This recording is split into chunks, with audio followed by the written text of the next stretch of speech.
This is CBC Here and Now.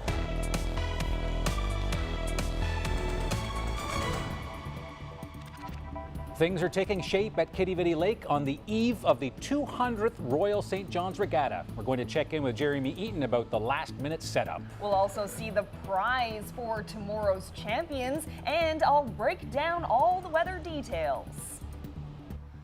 And a St. John's company finds itself in court why a creditor wants millions from Islander RV. Good evening, I'm Carolyn Stokes. And I'm Anthony Germain. We're going to start with details of an RNC officer who found himself in the lockup. Former Media Relations Officer Steve Curnew spent the night in custody. Here and Now's Megan McCabe joins us live with more. So Megan, where is Constable Curnew now?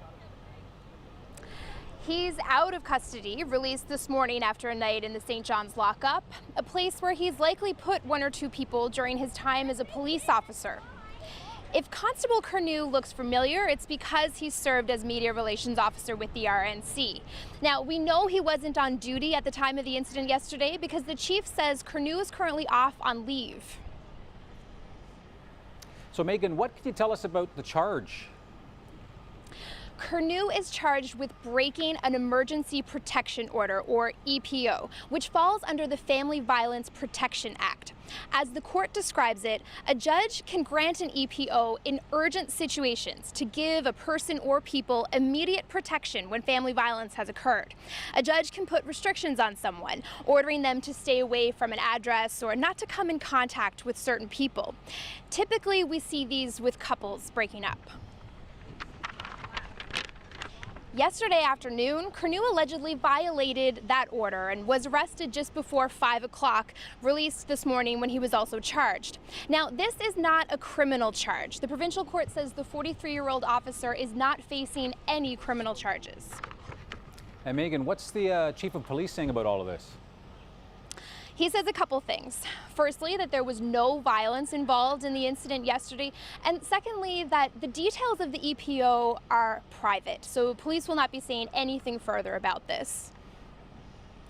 And these types of breaches are not unusual. I've done several stories where these have happened, even looking at how effective an EPO is.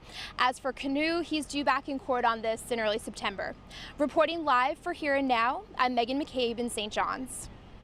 A man is dead after an industrial accident on the west coast of Newfoundland. The 55-year-old was working at Atlantic Minerals limestone quarry on the Port-au-Port Peninsula. In a news release, the company said the man died of his injuries earlier today.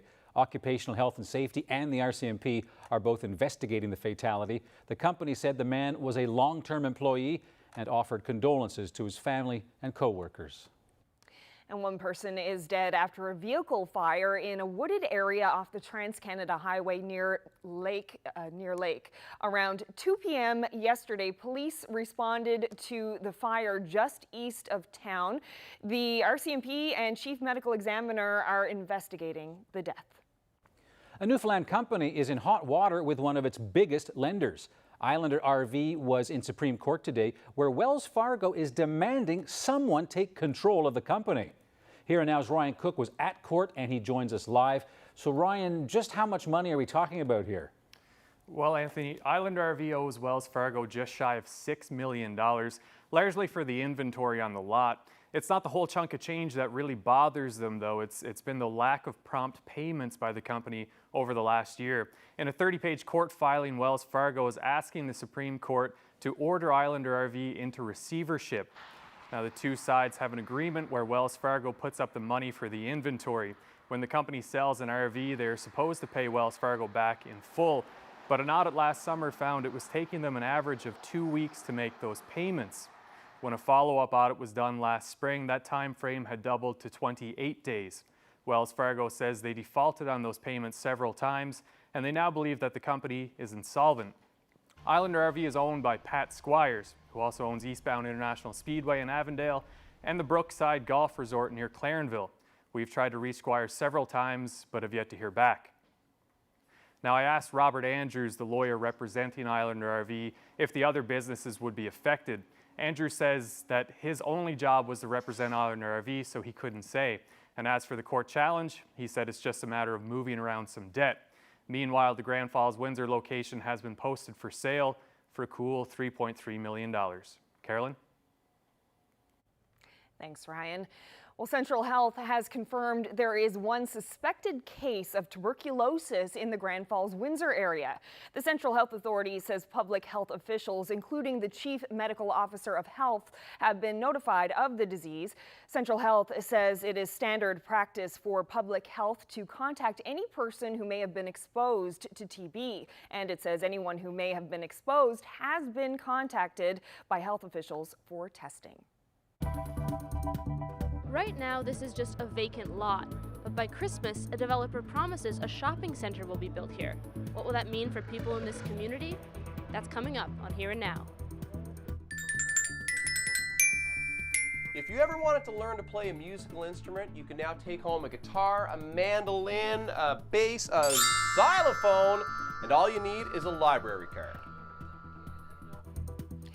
Well, a former town clerk and a former councillor in Northwest River are facing charges for allegedly stealing nearly $72,000 from the Labrador community. Holly Flowers was working in a position of trust as a town clerk when police say she stole the money. Her charges include theft over $5,000 and criminal breach of trust. Timothy Blake, who sat on town council for 10 months starting in 2015, is charged with theft over $5,000. According to town officials, Flowers and Blake are married. Well, it's not every day that we get to cover a bicentennial celebration. The 200th version of the Royal St. John's Regatta has been much talked about over the past few weeks, and today people got to see something pretty special. The winners of this year's regatta will get specially locally made rings that are crafted with Newfoundland gold. Here Now's goldsmith Jeremy Eaton is on this story. Jeremy, any chance you're going to get one of these rings on account of your excellent regatta coverage? Oh, yeah, well, if there was one for coverage, maybe, but as I lack talent and have never pulled an oar in the regatta before, I'm never going to get to see one of those rings, or never going to get to hold one of those rings. But I did get to see them. I got to see all 18 of them on display. Now, the winner of the men's and women's races will get to have one of these much coveted rings, and earlier today, I got to meet the couple that made them. Well, obviously it's exciting. This is the 200th running, and I mean, it's not going to happen for another at least 100 years. So I mean, it's kind of exciting for us to be involved in anything like this. To do them in Newfoundland gold actually is an extra challenge in its own, because most castings or most, gold work is done with gold en masse sort of thing. So we have to find a refiner that's willing to do exclusively Newfoundland gold. And then, of course, with the design, we wanted to keep it simple, because we want people to know exactly what it is when they see it. So what we did is we started with the new Royal St. John's Regatta logo. We've put cross doors on the side of it with the year 200, and we've put a blue sapphire in each side, because that takes the color out of the Royal St. John's Regatta logo. The design takes quite a while, and then when you get the design down, you decided that you're happy with the design, then you've got to go into producing the rings. So we have to make a prototype model, and then when we're happy with that, then we go into casting the rings and finishing off, which takes, in total, probably about 6 weeks. Well, the Golden Tulip and Anaconda were jointly approached by the Regatta Committee, so we thought it was a great opportunity to be able to give back to the community. We decided to donate our gold for the rings. Well, we're pretty proud of it. It is such a rich history, and so we're glad to be a part of it, and so yeah, we're excited to be here. Well, actually, it's wonderful. I mean, I have rowed in the regatta myself, and my father before me has rowed in the regatta, so it's really quite special. Now, in case you're wondering, and I'm sure many of you are, each of those rings is worth about $2,200, and they will be much coveted and cherished by the people who do get to wear them. But in order to win them, you got to prove that you're the fastest people on the regatta, on the water during the regatta. Now, all eyes will be on the women's M5 team and the men's Outer Cove team, but nothing much like the weather, Carolyn and Anthony, you can't predict who's going to win tomorrow. So I'll throw it back to you at the desk, where it's probably a lot less sunnier than where I am right now. Thanks so much, Jeremy. Well, tomorrow is going to be quite a great day tomorrow, but let's start with tonight because I know lots of people are heading out to play, you know, the Regatta Roulette. There is a chance of a couple of little showers early on, but then you see everything just clears right off. Here we are Wednesday, tomorrow morning, and not a cloud in the sky all day long. Here is the detailed breakdown of Regatta Day tomorrow. 6:30 tomorrow morning, going to start off at 16 degrees, a westerly wind at 15. The winds will pick up just ever so slightly as the day goes on, but won't get any more than a westerly gusting to 20. And as we get to around between 2:30 and 4:30, that's when things are going to get really hot. That is when we're going to reach the 28-degree mark. And with the humidity, it's going to feel more like 31 degrees. And then as we get into later of the night, the championship race, those winds will shift a little bit, but still stay fairly light, and it'll stay warm and sunny all the way through. So if you're heading down tomorrow, you're definitely going to want some sunscreen. You're going to want your water, and probably put a hat on because it's going to be hot. Yep, no question. Pretty warm regatta forecast. Now, after a summer of bad news for salmon anglers, in large degree because of the warm temperatures we've had, there is today a little good news. DFO announced that due to improved environmental conditions, presumably colder water, the following rivers have reopened effective immediately. On the south coast near Burgeo, Bay de Loup River, Kings Harbor River and Grandies River, including Top Pond Brook. And on the west coast near Stephenville, the Serpentine River and its tributary streams are now open, but keep in mind, this is for catch and release only. Ground broke today on a new shopping plaza in Paradise. The project will transform a piece of former industrial land into a 90,000 square foot development in just a few months. CBC's Kate McGilvery spoke to the key players to find out what residents can expect. For 3 years, this empty factory was an eyesore. Now torn down, the land has a new life. Within the year, a 7-building shopping plaza will be put in its place. The redevelopment of this property is an important milestone for our town. Alry Properties Inc., a Montreal-based company, is pouring $25 million into the project, which sits right on the edge of Octagon Pond. Paradise will be home to a new Shoppers Drug Mart, a brand new Starbucks, first East Side Mario's for the town, and a Dollarama store, first one for the area as well. Along with the big names come big promises about jobs. Once the 7 buildings are up and the stores are occupied, we're looking at anywhere between 400 and 500 full and part-time jobs for the area. Work here is already well underway. The developer says the construction will be completed by Christmas, with stores set to open in spring 2019. I think it's fantastic. The area certainly is a great place for families, and having these amenities close by is wonderful for the town. It's exciting. I can't wait. Are you guys excited for Starbucks? Yeah! Some people said there's going to be lots of work there, so that's it. Need more work, yeah. It's interesting because that used to be a manufacturing plant. But business professor Tom Cooper says it's important to look hard at what kinds of jobs new development is bringing. This may reflect, once again, a kind of a changing from a manufacturing center to more of a service-based sector as well. So that, there's some ethical and strategic questions around that in terms of what do we want to have in our economy and what type of jobs we want to have as well. Cooper says that despite that caveat, the new development is good news for Paradise. Going in and putting something that fits the area and has some really good anchor tenants going in, I think is a real positive for Paradise and a positive for that whole area.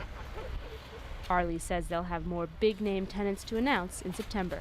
Kate McGilvery, CBC News, St. John's. Well, if you've always wanted to play guitar like Alan Doyle, you can now get started with just a library card. Today, the Great Big Sea frontman helped to launch a new musical instrument lending library. It's a partnership between Newfoundland and Labrador Public Libraries and Sun Life Financial. Here now's Zach Gowdy checked it out. Oh, the harbor lights are gleaming, and the evening is still and dark. Alan Doyle wasn't born a great musician. He learned little by little because his family had a big collection of musical instruments. Now, anyone in St. John's with a library card can have the same opportunity that Doyle did with the launch of the Musical Instrument Library Lending Program. But if we had access to this when we were kids, we'd have the door beat down trying to get in 9 o'clock in the morning. The Great Big Sea frontman helped kick things off this morning at the A.C. Hunter Public Library.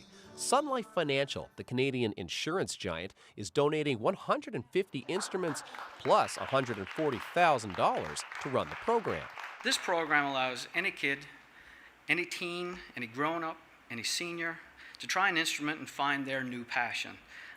Maybe even give them some of the confidence that it gave me growing up as a kid.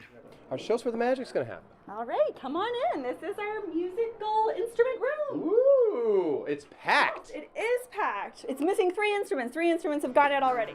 You can borrow a guitar, ukulele, banjo, a variety of hand drums, xylophones, and plenty more. I can't play the accordion, but now I can learn. You can take an instrument home for up to 4 weeks, a chance that some people have been waiting a long time for.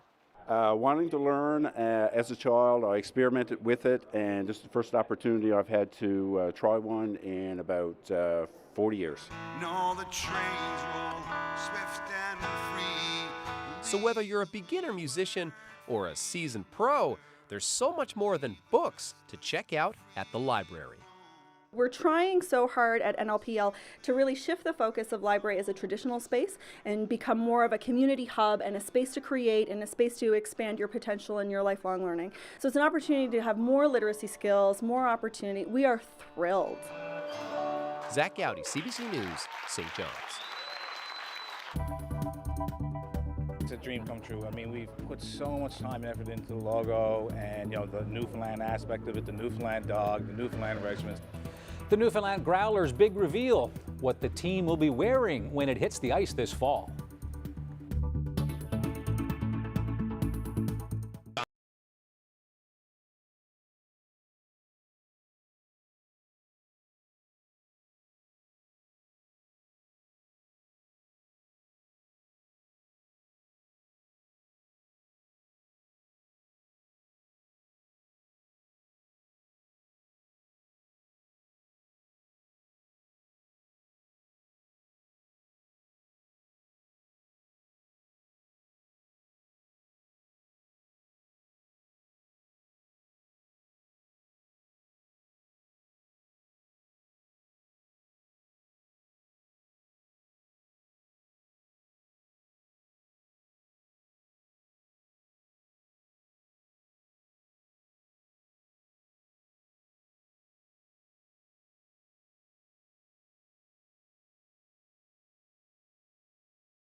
Well, with all of today's sunshine and heat that Carolyn was telling you about earlier on Here and Now, ice hockey could well be the farthest thing from your mind.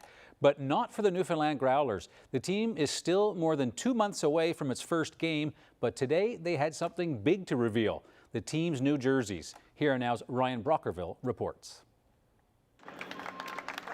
It was a historic day for St. John's newest professional hockey team as the Newfoundland Growlers unveiled their new jerseys for its upcoming inaugural season. The jersey's inspiration is rooted in the rich history of Newfoundland and Labrador. Drawing its colors from the Royal Newfoundland Regiment, the Growlers unveiled 2 jerseys, one black and one white, both featuring the stoic but stern Newfoundland dog logo.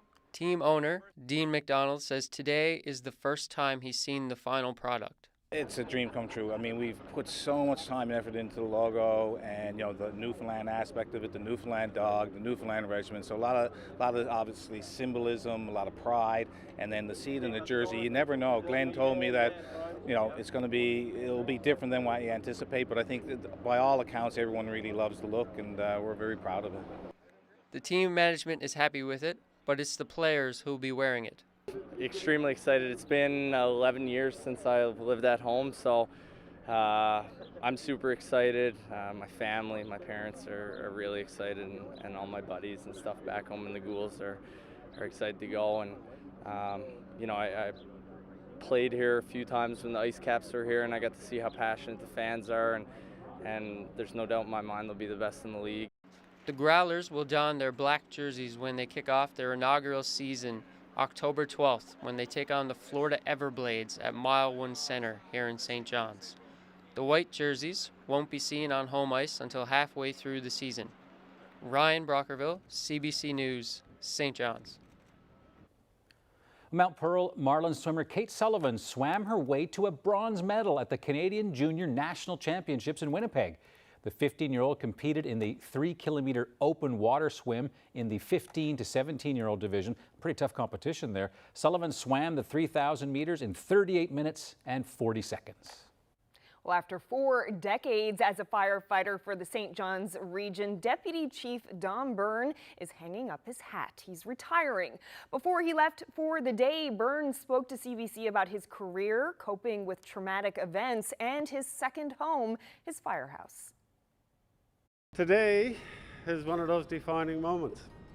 My moment of retiring, 41 years, pretty much to the day. What kind of thoughts are going through your head right now? There's been so many thoughts. Just this morning sat down to breakfast with the guys on shift here. I mean, they cause you to reflect, and then one word from some of those guys is like a full book to you. And it's emotional. You reflect back on all the people in particular that you've worked with, commanded. It's been tremendous. I remember walking in here at 19 years old, looking at the guys like me and saying, God, he's old looking, isn't he? So I guess I'm looked at as the old fella here. With 41 years though, I'm fortunate that I came here very young, again at 19. I say it this way, that I grew up here, I raised a family here, and most of that family now is raising families. So it's been fantastic. So essentially what will happen is this afternoon around 3:30, I'll leave home here and I'll go home, because I've had 2 homes for these past 41 years. When we go out through those doors, we go out through and tend to people's worst day possibly. But it's also a worst day for us too, and we take care of each other and have through those dark times. We call each other brothers and sisters, and that camaraderie is not bounded by the doors here, is not bounded by the incidents that we go to. It's a lifelong friendships. The first major call that I went to was a ship fire on the south side of the harbour. That was the Portuguese trawler, the Vasco Dore. At 19 years old, I looked at that as chaos for me on arrival, but it was uniformed chaos, and I watched the calmness of the officers and the men there It just struck me. You know, the things that do what you saw sticks with you. One of the things that stuck with me was smell of the diesel burning, and certainly the people who were injured there. So all your senses are on high alert when you go to these calls, and there are certain things that will remain with you and you'll remember forever. It's how you deal with it after the fact. How I dealt with it is through those people who I worked with, and while the attitude back then was suck it up and move on, those people still tended to watch over you. Very thoughtful reflections, Very right? And you got to interview him many, many times. Oh yeah, he's always the one on the scene, the guy you look for with the white helmet who will give you all the information as a reporter. Yeah, So. a very, very well respected and liked man. So good luck and congratulations retirement. Congratulations to your family. Well, the concessions are setting up down at the lake ahead of tomorrow's 200th Royal St. John's Regatta. Just ahead, I'll break down all of tomorrow's weather. And we'll go back to Jeremy Eaton, who apparently now lives down at the lake. Don't go away.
Weather update is brought to you by Take Charge Business Efficiency Program. Over 570 businesses have saved energy and taken charge of their bottom line. Find out how you can too.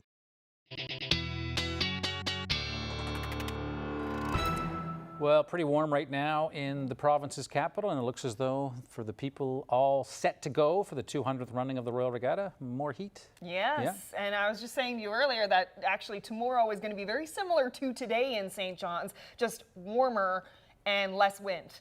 So, well, the less wind is good for the rowers. Absolutely. Still kind of warm, though. Yeah, let's have a look at some current temperatures in the province. 25 degrees right now in St. John's, 28 in Badger. And those hot temperatures, they're going to be sticking around pretty much for the rest of the week. We do have this heat warning still in place for the northeast, for central, and for the northern part of the Avalon. So humidex values around 35 degrees. So it's going to be very hot for a few days.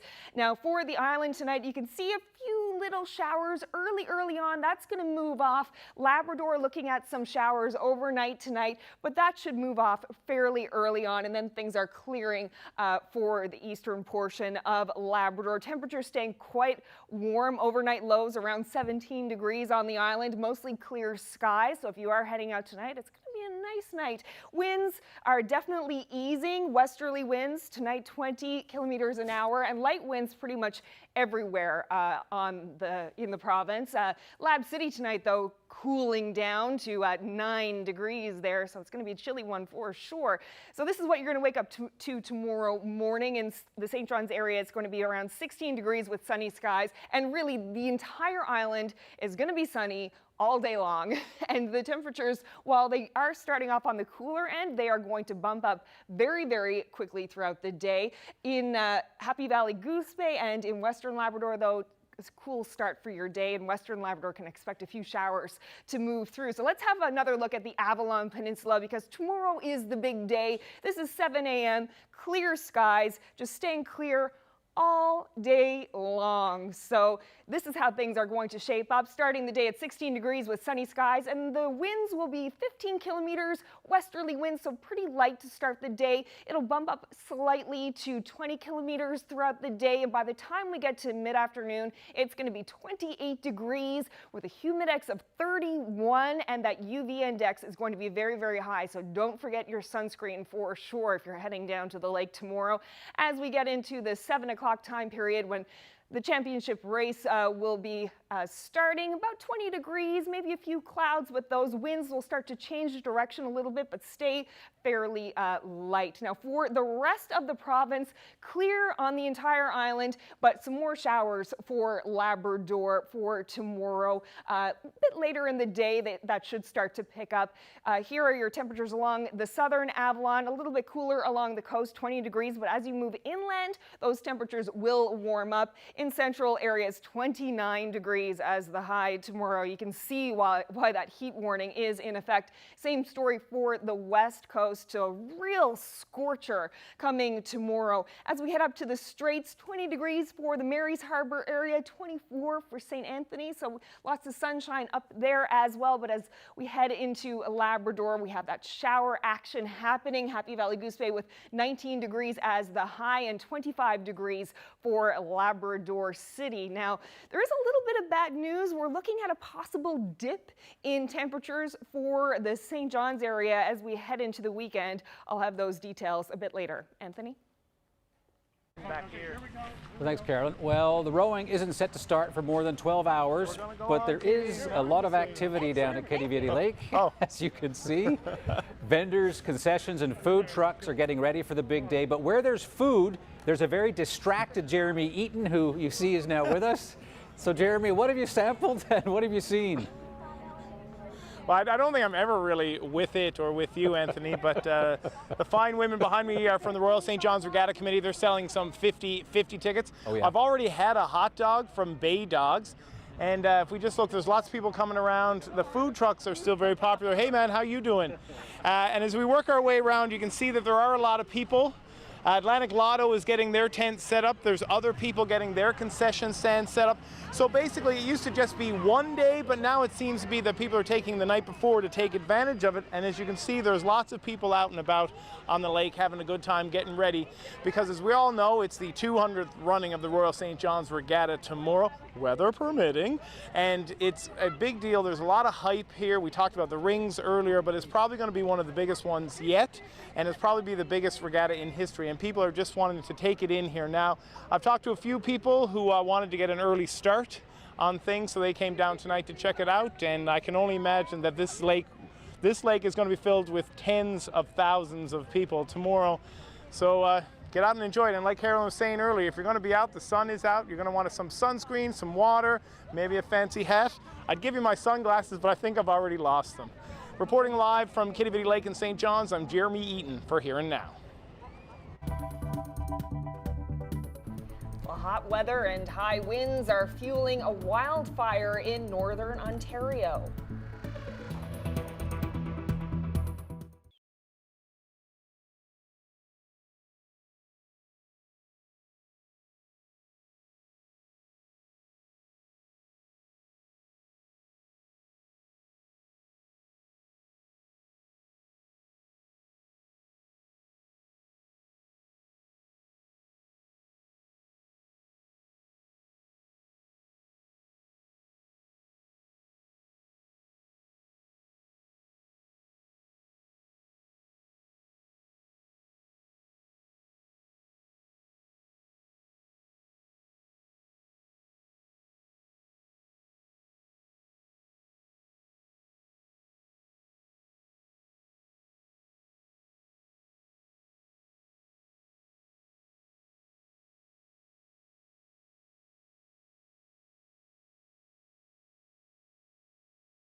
Welcome back to Here and Now. The emergency evacuation of a plane should be lightning fast, a maximum 90 seconds. But Canada's Air Safety Agency says passengers who stop to retrieve their carry-on luggage are slowing things down and putting many others at risk. As Salima Shivji explains, the agency wants Transport Canada to bring in mandatory warnings, and that's something the department apparently seems reluctant to do. Chaos and fear in the moments after passengers looked out the window of their plane to see this, flames shooting up from the wing. Mayday, WestJet 2425, we're evacuating. The pilot urgently working with air traffic control to get the passengers to safety. None of the passengers were injured, but there was a major issue with the evacuation. Too many people ignored a key warning from flight attendants. Numerous passengers were taking carry-on bags, and as a result of that, the evacuation process was impeded and significantly slowed. The Transportation Safety Board found the same scenario in 2 other evacuations after a crash. Vital seconds lost when people stopped for their laptops and carry-on bags, even though dozens of passengers had been injured and the danger was clear. That's why the TSB has been recommending for more than a decade that Transport Canada make these pre-flight warnings about bags mandatory. If there is a need to evacuate the aircraft, leave your personal belongings behind and follow the seat-mounted lighting in the aisle to the nearest emergency exit. A recommendation Transport Canada has not yet implemented. Even though it recently issued a safety alert saying the voluntary warnings aren't so effective, the choice is still up to each airline. Air Canada does it, and WestJet says it will introduce a pre-flight warning this fall. Still, this flight attendant says it shouldn't be left up to airlines. The problem with voluntary compliance, of course, is that nothing is written in stone. Things may not end up on a checklist. The wider problem is many passengers simply tune out during safety briefings. Everyone hears them over and over again, but there's a reason why we repeat them over and over again. Transport Canada says it is looking at innovative ways to get the message across that stopping for a carry-on is just too dangerous for everyone on board. Salima Shivji, CBC News, Ottawa. Facial recognition technology can be used to unlock your cell phone and laptop, but it's also making its way into public places like shopping malls. And what malls do with that technology is raising concerns about privacy. Nick Boisvert explains. A quick glance at Donwa's laptop camera can tell you a lot. If I'm really upset, it's going to go like that. If I'm surprised, it's going to His company's software makes calculations to figure out a person's emotions and alertness in real time. It can be used for training programs, but also for much more. You have all these faces as you're walking through an airport or you're walking in a mall. You can grab that face, that picture of the face, and compute a similar value. And there could be something similar happening in here. Last month, Cadillac Fairview started testing technology that can detect the age and gender of people using mall directories. Cadillac Fairview declined our interview request, but the company says it doesn't store any data from the program, and it wouldn't say exactly where it's being tested. Some say that's part of the issue. So we've heard about the potential for that happening. What surprised me was the fact that it was being done in secret, that there was no notification to people whose information was being collected. The Canadian Civil Liberties Association says Cadillac Fairview owes its customers more transparency. Without it, they say tech like this can escalate into something much more sophisticated. So often the goal is not just to figure out who you are, but then connect your identity with other characteristics that someone knows about you in order to do something. In a retail setting, that's probably to sell you something. What do you make of that and that kind of technology being used in public spaces? Well, it freaks me out. It's if I knew that if I go into this mall and I'm being monitored that way, I'm not going to go to that mall. It's that simple. Cadillac Fairview insists it isn't trying anything like that, and that for now the program is only being tested. Nick Boisvert, CBC News, Toronto. Well, in the U.S., opening arguments are underway in the first trial to result from the Mueller investigation. Former Trump campaign chair Paul Manafort is charged with tax evasion and bank fraud, but many observers, including the judge trying the case, believe the charges are about putting pressure on Manafort, convincing him to cooperate with Mueller's investigation into possible collusion between the Trump campaign and Russia. He decided to flip and cooperate? No chance. No chance? Inside the courtroom, the 6-man, 6-woman jury was chosen and opening arguments began. Manafort is accused of making millions of dollars while working for Kremlin-connected politicians and oligarchs in Ukraine and failing to declare and pay taxes on that income. Manafort faces a second trial in the fall. In that case, he's charged with money laundering, failing to register as an agent of a foreign principal, and attempting witness tampering. Firefighters from across the United States are being sent to California. Local crews there are stretched to the limit after working non-stop for 2 weeks now. This fire is scary to us. This is something we haven't seen before in the city. The most destructive fire is in the north, around the city of Redding, and officials say it's one of the worst forest fires the state has ever seen. It's burned nearly 500 square kilometers, and it's destroyed nearly 900 homes. But officials say some progress is now being made to get it under control. And a wildfire in northern Ontario is still causing problems. Some communities are being evacuated, and one town is under evacuation alert.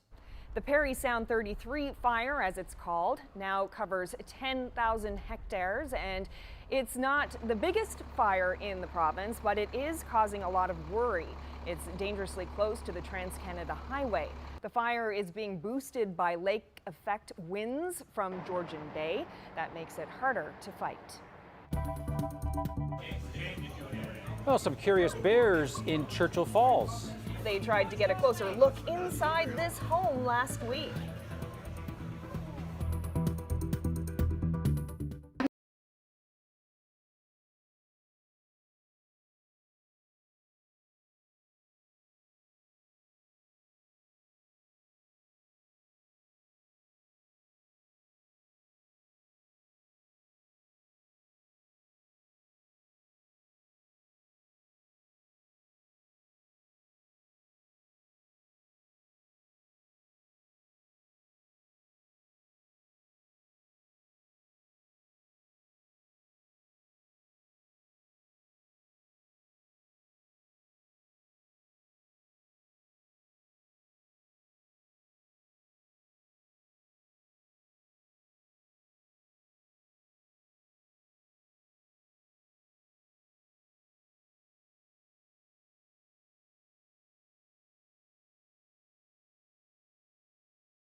All right, our athletes of the day. Let's start first with 13-year-old Sam Rogers.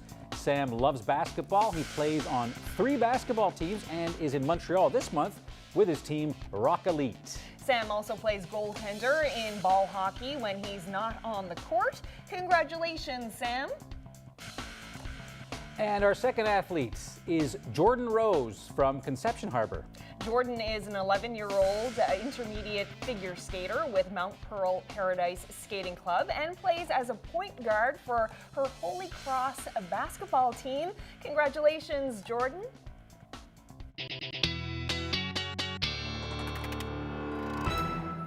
All right, another day of heat. Another day of heat and more days to come. But we are, as I mentioned earlier, looking at a little bit of a cool down on Saturday for the St. John's area. So far, now things can change between now and then, but so far. Let's start off by having another look at this heat warning. Oh, actually, yes. No. Those bears are roasting. Look at this. These 2 bears, you see, try to get a closer look inside a home in Churchill Falls, Labrador. This was taken last week. Oh my goodness, front row seat. This was sent to us by Carla Karate. You can see the second bear off in the distance there. And the little baby bear is sleeping in some blonde kid's bed in the other house behind it. So they're all 3 are there.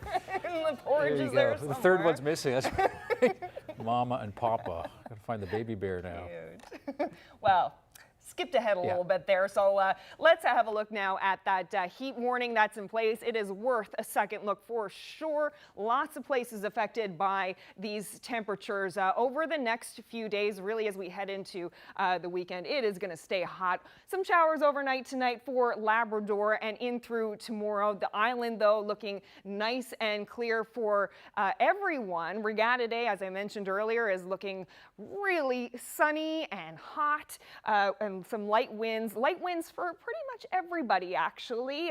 Westerly winds 20 in the east and in the west, southwesterly winds at 10 kilometers an hour. So very light winds, hot temperatures is basically the theme for tomorrow. Now for Labrador, looking cooler in the North Nain, getting up to a high of just 10 degrees tomorrow, but 25 in Lab City tomorrow with some late day showers. So as we head into Thursday, we do have another system coming through that's going to affect Labrador first on Thursday morning, and it's making its way towards the island in the west for later on Thursday. So some showers on the way for western Newfoundland, but those temperatures staying really hot, 26 degrees.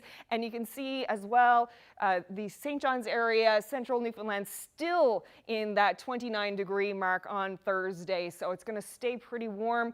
And for Labrador, 20 degrees, cloudy with showers for the west, and a bit cooler there in the east at 17 degrees as the high on Thursday. So Thursday night, those showers are going to push east, and that's when it's going to start to affect central areas and the Avalon Peninsula. So on Friday, there is a chance of showers for the east, 27 degrees as the high. Mix of sun and cloud for the rest of the island as those showers start to push away. And for Labrador, a chance of showers in the east, mix of sun and cloud there for the west. So as we head into the weekend, you can see with this system on Friday, 27 degrees, but as we get into the nighttime, that low of 14 degrees. So that's when things are going to start to cool down a little bit. So Friday night, if you're heading out, that's when things are going to start to cool down. So Saturday, we're looking at 16 degrees as the high with a chance of showers, 20 degrees for Sunday for the east. For central areas, though, things are going to stay really nice straight through the weekend. 23 degrees on Saturday, 26 on Sunday. Cooling down in those overnight lows, though, so a little bit of a relief during the overnight hours. For western Newfoundland, same story, same setup. Temperatures staying in the mid-20s with a mix of sun and cloud, and eastern Labrador as well, looking at a nice weekend with a mix of sun and cloud in the mid-20s temperatures there. And for western Labrador, similar, Saturday looking nice, 24 degrees with a mix of sun and cloud, and some showers moving in on Sunday. So that's your forecast. Anthony, back to you. Okay, now with Carolyn's forecast, it sure looks like the regatta will be a go tomorrow, but of course, with any weather-dependent holiday, there's always a risk that it'll be canceled. And the regatta is a unique holiday with some rather unique traditions, such as many of you know, the Regatta Roulette phenomenon. Jeremy Eaton knows all about this Tuesday night gamble, and I could tell you some stories about Jeremy, but this is a family show. Jeremy, you're going to be down on George Street again by any chance? Maybe not tonight because I'll be at work early tomorrow. But yes, the Regatta Roulette is a very famous tradition. In fact, Alan Doyle, who was on the show earlier tonight, told me last year that it's his most favorite Tuesday in the world because a lot of people like to go out and party and have a good time not knowing if you got to go to work tomorrow. So there's been many a regatta day in my youth where I probably went a little too hard on Tuesday night and then had to suffer through work the next day. Now, as you can see, we've moved around the lake, so we're just on the other side near the bandstand, and there is a band playing, and there's a number of people up here on the hill. Not sure if they're partaking in Regatta Roulette, but there are people out enjoying the nice night and getting around to see the lake. Now, as we were talking about, this is a unique holiday because unlike other municipal holidays, it's not determined by the municipal government or the provincial government or even the federal government. This is a holiday that's decided by the Royal St. John's Regatta Committee. So even Dwight Ball himself can't declare if it's going to go ahead or not. That all falls onto a group of people who are across the lake right now, waiting in about 12 hours from now to hopefully give the go-ahead that the 200th Royal running, how about I get that straight? The 200th running of the Royal St. John's Regatta will go ahead. So I'm going to go and enjoy a bit of this party here behind me, and I'm going to throw it back to you in the studio. So reporting live from Kitty Bitty Lake again, I'm Jeremy Eaton for Here and Now. And he'll be down there all day tomorrow too. That's right. Goodness. I was kind of reassured that he's going to be in bright and early tomorrow. Of course, join Jeremy and the rest of us for our special show tomorrow for the 200th running of the Royal Regatta. One other news tonight, the man accused of shooting 5 people to death last month at a Maryland newspaper office has pleaded not guilty.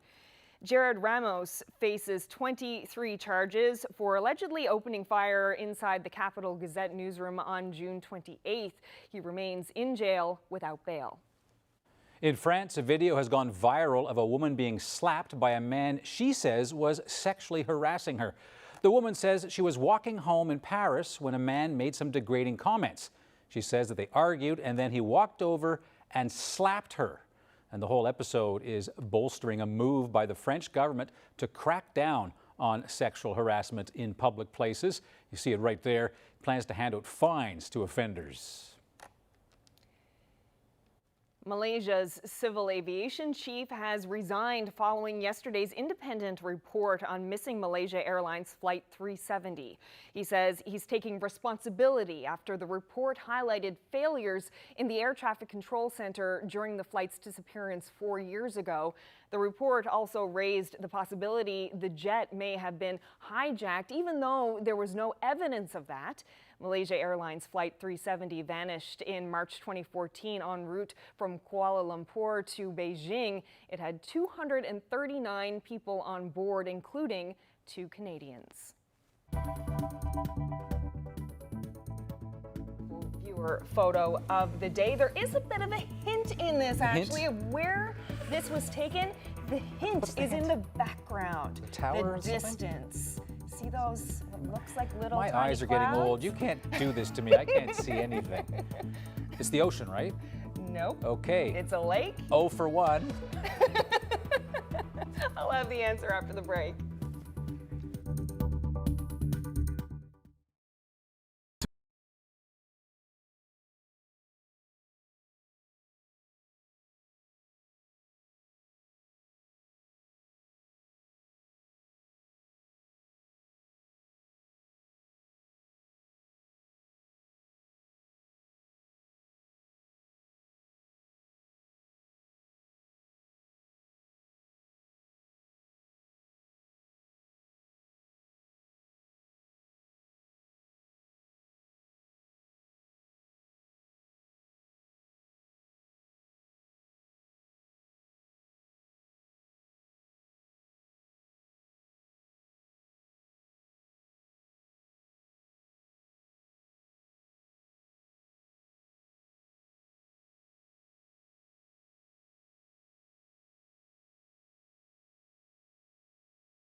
All right, to a story that I have personal difficulty with. Lots of urban cyclists have stories about their locked bicycles disappearing, but this video that you're going to see of a particular incident in Montreal is really something.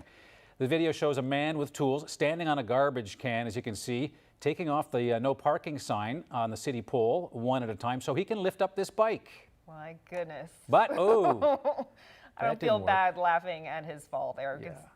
When he tries to lift the bicycle up and over the pole, the garbage bin, as you saw, topples over, but he's not deterred, and a second attempt is successful. Police say they've received a complaint and they're investigating. In Quebec, they call them mosquito.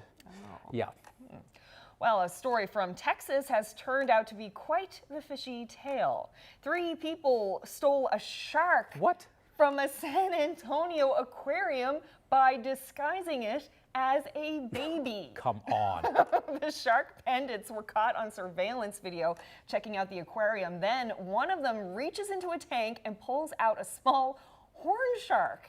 And an employee at the aquarium noticed their suspicious behavior, notified management. The good news, the shark, named Miss Helen, I don't know why, has now been safely returned, and she arrived back yesterday to, as you can see, a round of applause from the aquarium staff. So bizarre. Unreal. Well, NASA is telling people to get outside tonight. The red planet will make a close approach to Earth. It's the closest it's been since 2003. And that's because you'll be able to see this, the planet Mars, in the night sky. And chances are you can see Mars without any high-tech equipment. Just look for the red one up there. Oh, and it's going to be pretty clear Good night. skies tonight, so it's a good night to be staring up at the stars and planets. Yep.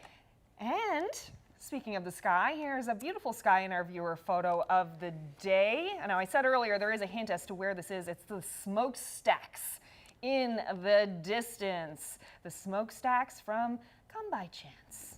Way in the distance. Way in the distance. Still, that's beautiful. So that's taken from a lake on the other side. Yes, this was taken at Jack's Pond Park. Great perspective. Yes, Max Baldwin brought this in to us. He's from Conception Bay South. Thank you so much, Super. Max. I hear you watch every night, so All hello. right. Make sure to watch tomorrow night for our special 90-minute regatta show. We'll see you then. Good night.